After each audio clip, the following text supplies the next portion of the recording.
합격의 공식, 약속의 이름 최승건입니다.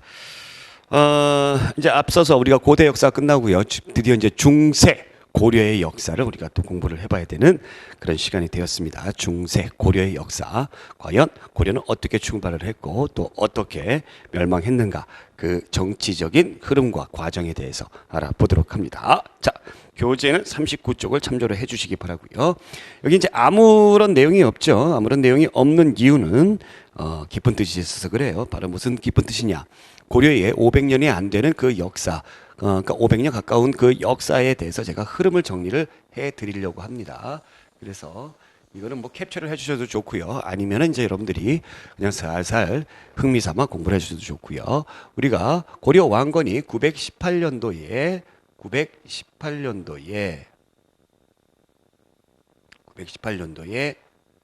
건국을 딱 했습니다. 건국을 했고요. 그 다음에 936년도에 후삼국을 통일을 하게 되죠. 그래서 요때에 이제 태조라는 임금 왕건이 이제 등장을 하게 됐던 것이죠. 그래서 태조가 국가를 통일하고 나서 여러 가지들을 이제 정비를 하게 되는데, 태조는 호족 세력을 융합하는 데에 노력을 많이 했습니다. 자, 그러다 보니까 태조가 죽고 나서 문제가 생기더라라는 얘기죠. 그 문제가 바로 뭡니까? 이 호족 세력을 융합하게 되면서 호족들의 딸들과 결혼하게 되는데 그 딸들이 무려 29명이었다라는 거죠. 거기서 나온 아들들이 서로 지가 임금이 되기 위해서 노력을 하게 되는 거죠. 그래서 왕권이 흔들흔들거리게 되는 그런 모양새가 보여지게 되는 겁니다. 그래서 그 뒤를 이어서 광종이라는 임금은 미칠 광자 이렇게 생각하시면 돼요. 그래서 왕권 강화를 하기 위해서 반대파들을 모조리 죽여버립니다. 근데 명분을 삼아야 되겠죠. 그래서 노비안건법과 그 다음에 과거제를 실시하게 되면서 억울한 사연의 노비를 풀어주게 되는 것이고, 즉 호족의 기반을 약화시키는 것이죠. 그 다음에 과거제를 실시하게 되면서 관리에 대한 장악력을 완벽하게 딱 가지더라는 얘기입니다. 그 뒤를 이어서 성종이라는 임금이 등장하게 되는데, 완성했다, 제도나 문물을 완성했다라는 겁니다.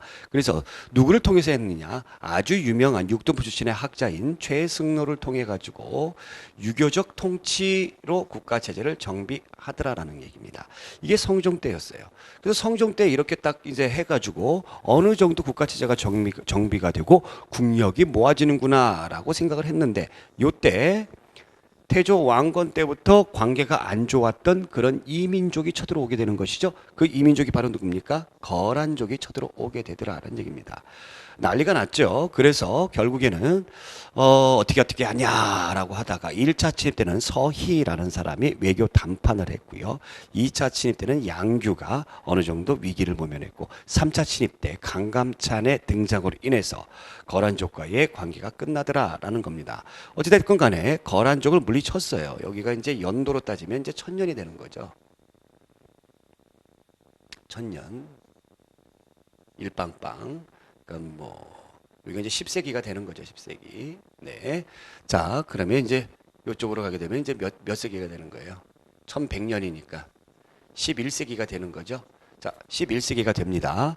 그래서 거란족을 물리치고 나서 요쯤에 가가지고 이제 다시 좀 뭔가를 해봐야 되는데 그렇지 않더라는 얘기입니다. 처음에 새로운 나라를 세웠을 때에 으쌰으쌰했던 분위기는 이제 없어지고 어떻게 하느냐? 문벌 귀족들, 예, 지들끼리 문벌 귀족 사회가 이렇게 형성이 되게 되는 거죠. 문벌 귀족 사회가 형성이 되게 되는 거예요. 그러면서 지들끼리 싸우게 되더라라는 얘기예요. 그래서 문벌 귀족 사회가 형성이 되는데, 이때의 대표적인 문벌 귀족이 누가 있냐면 이자겸이라는 사람이 있습니다.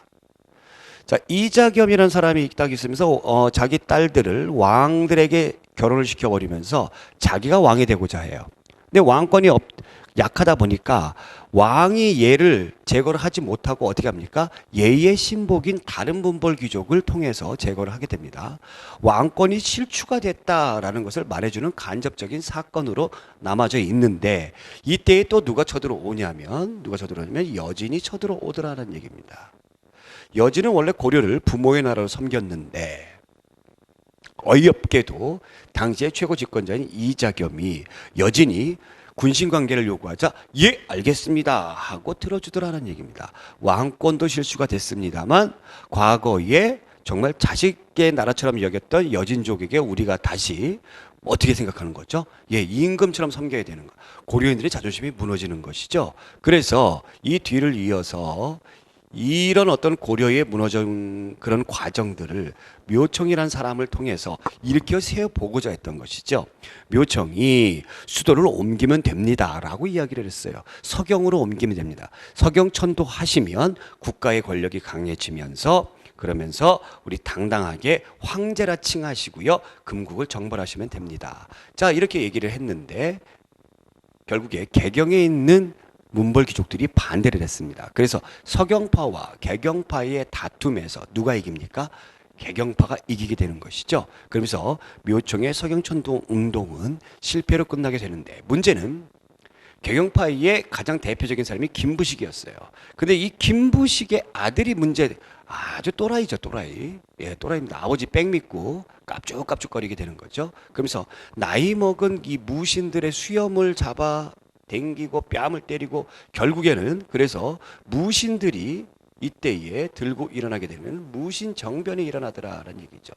이 무신 정변 끄트머리에 최씨 무신 정권이 시작이 되는데 최충원, 최우, 최항, 최이 등의 무신 정권이 시작이 되는데 요때가 이제 몇 년도가 되는 거예요? 1200년도가 되는 거예요.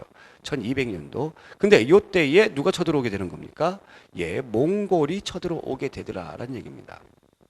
당시에 최씨 정권의 최우 같은 경우가 수도를 강화도로 옮기면서 몽골과 끝까지 항전을 하겠다라는 결사항전의 의지를 갖고 되는 건데 최씨 정권이 무너지게 되면서 다시 어떻게 됩니까? 다시 개경으로 환도하게 되면서 몇 세기죠? 여러분들 여기가 이제 12세기, 여기 1200년도니까 13세기 때 들어가게 되면은 바로 원나라 간섭기로 가게 되더라라는 얘기입니다.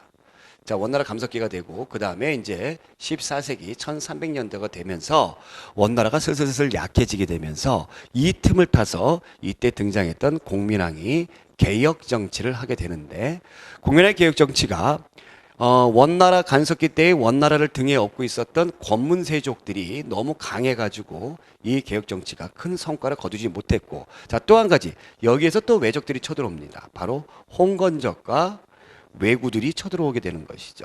그러면서 나라가 뒤숭숭해져요. 그러면서 공민왕의 개혁 정책이 큰 성과를 거두지 못했습니다. 결국에는 공민왕이 시해당함으로 인해서 끝나게 되는 것이죠. 그러나 홍건적과 왜구를 쳐부시면서 스타로 등장했던 이성계와 같은 신흥 무인 세력들이 성장을 하게 됐고요. 자, 요때부터 슬금슬금 지방에서 실력적으로 등장을 중앙으로 기어 올라왔던 새로운 실력파 관료 신진 4대부들이 나타나게 됐던 거예요. 새롭게 징출한 선비들이다. 이 신진 4대부들은 고려가 썩었기 때문에 고려 사회를 비판하고 새로운 사회를 만들어야 된다. 이 신진 4대부 중에서 강경파 신진 4대부인 정도전과 같은 사람이 신흥 무인 세력을 꼬셔가지고 꼬드겨서 세운 나라가 바로 뭡니까? 조선이 된다라는 겁니다. 간단하게 말씀드린 고려 왕조의 흐름에 대해서 알아봤고요. 이제 본격적으로 수업 들어가도록 하겠습니다. 고려 건국 과정에서 후 삼국시대 맨 처음에 후백제가 열리게 되는 견훤이 후백제를 세웠고 완산수 전주 지역의 국방방령도에 세웠습니다. 신라에 무조건 적대적이었겠죠. 그 뒤를 이어서 후고구려가 탄생하게 되는데 왕족이었던 궁예가 세우게 되는 거죠. 뭐 기원 양길과 같은 사람들을 몰아내고 자기가 송악의 도읍을 정합니다. 송악의 도읍을 정했던 이유는 자기는 기반이 없어요. 그래서 송악의 호족 세력이었던 왕건 부자들을 이렇게 스카우트 하기 위해서 송악의 도읍을 했던 것이고요. 그래서 나라 이름을 후고구려라 901년도에 이렇게 만들었습니다. 그 뒤에 철원으로 수도를 옮겼고 나라 국호를 마진과 태봉으로 이렇게 바꾸어가면서 정치를 했습니다. 그러나 이 사람도 약간 좀 정신세계가 이상하죠. 약간 또라이 같은 그런 모습을 보이죠. 자기가 살아있는 미륵이다라고 얘기했고 관심법, 나는 사람의 마음을 꿰뚫어 볼 수 있다 해가지고 결국에는 어떻게 합니까? 궁예를 왕건 세력들이 몰아내고 왕건이 임금이 되는 것이죠. 자, 이게 후고구려와 그 다음에 후백제, 그 다음에 신라의 위치, 후삼국 시대가 열리게 됩니다. 고려의 성립 과정을 보게 되면은 고려 왕건이 궁예를 몰아내고 고려다라고 918년도에 나라를 세우게 됩니다. 연호를 천수라고 하고 자기의 원래 고향인 송악, 개성 지역에 어떻게 했습니까? 나라를 세웠다. 통일의 의의는 민족의 재통일이었다라는 거고요. 자, 여기에서 신라의 우호적이었죠. 그래서 신라가 왕건 고려에게 투항을 했던 것이죠. 그리고 견훤이 후계자 구도 문제에서 밀리게 되면서 아들이 견훤을 금산사에 가둬버리죠. 그래서 견훤이 탈출하면서 왕건에게 투항을 하게 됩니다. 자, 그러면서 후백제가 멸망하게 되면서 결국에 후삼국이 통일하게 된다. 역사적인 의의를 보게 되면은 우리의 역사가 고대에서 중세로 전환되는 그런 시점이었고요. 그 다음에 새로운 세력이 지배 세력으로 등장을 했다. 여기서 말하는 새로운 세력이 바로 뭡니까? 호족과 같은 세력들이었죠. 그 다음에 효율성과 합리성이 강화되었다. 즉 통일신라 시대 그때보다도 골품제와 같은 그런 폐쇄적인 그런 신분제도보다는 어느 정도 실력으로 나아가는 그런 세상이 열렸다라는 것을 말해주는 것이고요. 자, 주요 왕들의 정책을 보겠습니다. 태조 왕건. 우선 민생 안정책, 피폐해진 전쟁으로 피폐해진 백성들의 생활을 안정시킵니다. 취민 유도, 즉 백성들을 위한 정책을 취한다라는 건데, 그러면서 조세를 감면해주고, 그 다음에 흑창이라고 해가지고 고구려의 지인대법과 같은 빈민구제법을 실시합니다. 이 흑창이 나중에는 뭘로 이름을 바꿔요? 의창으로 이름을 바꿉니다. 자, 중요한 것은 아까도 제가 말씀드렸습니다만 호족을 통합하는, 자기의 라이벌이었던 호족들을 제거하지 않고 끌어안는 정책을 취합니다. 회유책, 호족들의 딸들과 결혼합니다. 호인정책. 그 다음에 말 잘 듣는 호족들에게는 자기의 성씨인 왕시성을 하사하고요. 그러나 견제정책으로 뭐가 있었냐면 사신관 제도가 있었습니다. 호족들이 기반으로 하고 있는 자기 동네를 사신관이라고 해가지고 책임지고 잘 다스릴 수 있게끔 어느 정도 자치권을 줍니다.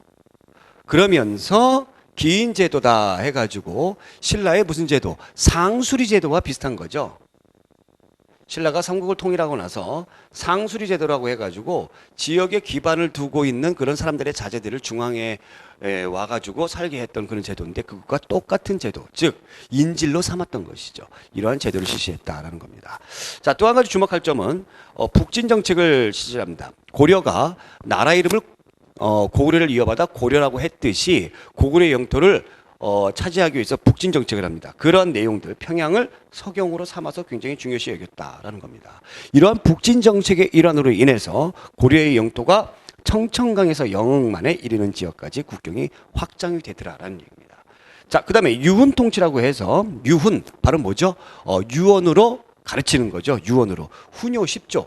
이 훈자를 쓴다라는 건요, 가르칠 훈자예요. 그래서 교장 선생님 훈화 말씀할 때 이 훈자 쓰는 것이죠. 중요한 거 10가지를 가르쳤고요. 그 다음에 정계라든가 계백 요소를 남기면서 후대에 자기 자손들을 어떻게 해라라는 것을 말해주게 되었다라는 거죠. 자, 광종 보겠습니다. 광종으로 들어가기 전에 훈요 10조의 내용을 우리가 간단하게 제가 말씀드린다면은 앞에서 얘기했던 왕건의 정책하고 크게 다르지 않아요. 그래서 여러 가지 사상들을 포용력 있게 받아들여라라는 거였고요. 후백제가 굉장히 이 고려에게 위협적이었기 때문에 후백제 지역의 땅인, 그래서 금강 이남 또 차량산맥 이남의 인재들은 함부로 쓰지 말라라고 경계를 했었고, 그 다음에 불교 행사를 중요시 여겼습니다. 그래서 연등회라든가 팔관회 같은 불교 행사를 잘 해야 된다라고 이야기를 했습니다. 또 그 다음에 외교 관계에 있어서는 거란을 적대시 여겨라, 거란하고는 말도 섞지 마라 라고 이야기를 했던 그러한 내용들이 훈요 10조에 담겨져 있다라는 겁니다. 광종 보겠습니다. 자, 광종은 태조 왕건의 호족 융합 정책에 의해서 이런 왕규의 난과 같은 서로 임금이 되고자 했던 왕위 다툼이 일어났죠. 그래서 어쩔 수 없이 내가 이걸 정리를 해야 되겠다 해서 반대파들을 숙청하게 되는, 그래서 미칠 광자라고 여러분들 생각을 하겠죠. 이 당시에 사람들이 볼 때는 미친놈처럼 사람들을 많이 죽였기 때문에 그런 것이 아니냐라는 제 나름대로의 평가입니다. 자, 노비 안건법을 실시하면서 말로는 억울한 사연으로 노비가 된 사람을 풀어주는 거였지만 사실은 호족들의 경제적, 그 다음에 군사적 기반을 무력화시키는 것이죠. 그 다음에 주현공부법. 이 주현, 주와 현은 행정구역 단위예요. 도 밑에 주와 현이 있었는데 여기에 공부 열심히 공부하자 그 공부가 아니라 뭐예요? 세금입니다. 공물부가보다 효율적으로 또 정확하게 합리적으로 부과하기 위해서 주형 공부법을 실시했고 그 다음에 과거제를 실시하면서 관리들을 시험 봐서 뽑았다라는 거죠. 관리들의 최고 합격을 말해주는 것은 바로 임금이었기 때문에 왕권 강화에 크게 도움이 됐던 것이죠. 이때 과거제를 실시할 때 중국으로부터 귀화했던 쌍기의 건의를 받아들여서 실시를 했다라는 겁니다. 그 다음에 공복을 제정했습니다. 이 관리들의 옷의 복장을 잘 정했다라는 거죠. 자단, 비녹 이 네 가지 색깔로 해가지고 정했다라는 거죠. 자단, 비녹 심화 문제에서 이것이 나온 적이 있어요. 자단, 비녹 그 다음에 구신, 숙장, 숙청 옛날 신하들 가운데서 까불까불 거리는 애들을 어떻게 했다? 숙청했다, 죽여버렸다라는 겁니다. 그러면서 칭제, 권언을 했다. 어떤 자신감의 표현이죠. 자주의식의 표현이죠. 칭제, 권언. 그래서 수도를 황도라고 했고요. 서경을 서도라고 했고 그 다음에 광덕과 준풍과 같은 연호를 사용을 했다라는 거죠. 굉장히 멋진 임금입니다. 자, 그러면 뒤를 이어서 우리가 성종 보겠습니다. 이 성종할 때 이 성자는 바로 뭐예요, 여러분들? 완성했다라는 거잖아요. 뭘 완성했습니까? 제도나 문물 등을 완성을 했습니다. 앞에서 광종 때에 이미 왕권을 강화시켰기 때문에 제도나 문물을 할 수 있는 여건이 마련됐던 것이죠. 최승로, 유튜브 출신의 최승로의 개혁안을 받아들여서 5조 정적평과 시무 28조가 있습니다. 최승로는 육두품이기 때문에 유교 공부를 많이 했어요. 그래서 성종은 유교 통치로 국가를 정비하는데 이게 최승로가 시무 28조 왕이 받아주니까 건의를 28개나 할 수가 있었던 것이죠. 앞에서 진성이 여왕 때의 최추영 같은 경우에는 10가지밖에 못했죠. 안 받아주니까. 자, 그러면서 5조 정적평. 앞에 있었던 이 5조 정적평. 앞에 있었던 선왕들을 평가합니다. 선왕들을 평가하는 데 있어가지고 이 최승로는 광종에 대해서 안 좋게 평가를 해요. 과거제를 너무 성급하게 실시를 했다. 또 그 다음에 이 과거제에 대한 어떤 비판과 동시에 그 다음에 연등회라든가 팔관회 이런 불교 행사에 쓸데없이 돈 많이 쓰지 말아라라고 이야기를 합니다.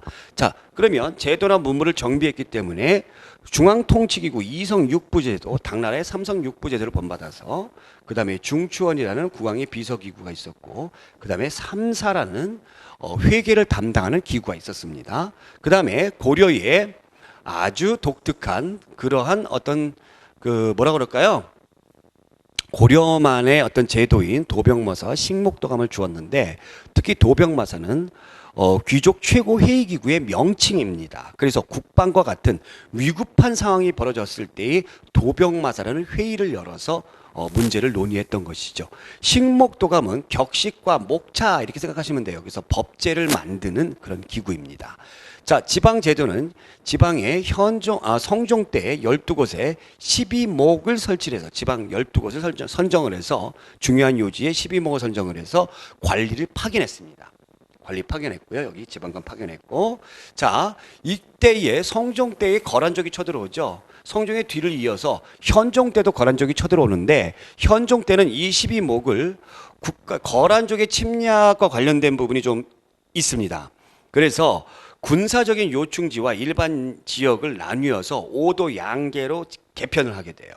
자, 그 다음에 지방에 있는 중소호족을 향리로 편입을 시킵니다. 그래서 그 각 지역은 말단구역은 그 지방의 작은 호족들이 향리로 편입을 하게 되면서 얘네들이 알아서 다스리게끔 이렇게 했던 것이죠. 자, 진분절선 확립하면서 노비 환천법. 아까 말씀드렸던 광종을 굉장히 안 좋게 평가를 했다고 그랬죠. 그래서 노비 안건법으로 노비를 풀어줬습니다만 이것이 너무 성급한 제도다, 안 좋은 것이다. 그러면서 노비를 다시 천민으로 만들어버립니다. 자, 문화정책으로는 문신월과법을 실시하게 되면서 문신들에게 매 월마다 독후감 쓰게 했습니다. 그러니까 문신들이 굉장히 싫어했겠죠. 국립대학인 국자감을 설치를 했고요. 지방의 경학박사, 유교 경전을 가르치는 박사님들, 그 다음에 의학박사님들을 파견을 했던 임금이 바로 성종 때였다라는 겁니다. 자, 그러면 여기 보시면 여기 목자에 들어가는 게 있죠. 목자 이거 충주목, 전주, 진주목, 나주목, 전주목, 공주목, 청주목, 광주목 12개의 목자 들어가는 것이 있습니다. 이 12목의 지방관을 파견했던 것이 바로 성종 때였고요. 거란족의 침략을 막으면서 현종 때에 들어가게 되면서 전국을 군사적인 성격인 북계와 동계, 양계죠. 양계. 그다음에 일반 행정구역인 오도, 서해도, 교주도, 양광도, 경상도, 전라도 5도 양계로 나뉘어서 다스렸다라는 거였습니다. 자, 이렇게 해가지고 여러분들 고려시대 중세시대의 서막을 저와 함께 공부를 했습니다. 자, 이렇게 잘 정비가 됐습니다만 거란족의 침략도 있었고 이런 큰 전쟁을 겪으면서 고려 사회가 보다 진취적인 모습보다는 당시 현실에 안주하는 모습으로 가게 되는 것이죠. 그러면서 문벌 귀족들이 과거와는 다르게 개혁적인 성향과는 다르게 보수적인 성향으로 나가게 되면서 지들끼리 싸우게 되는 문벌 귀족 사회의 동요, 그러면서 무신정변이라는 군사 쿠데타 사회가 열리게 됩니다. 그 부분은 다음 시간에 우리가 또 정리해 보도록 하겠습니다. 오늘 여기까지 고맙습니다.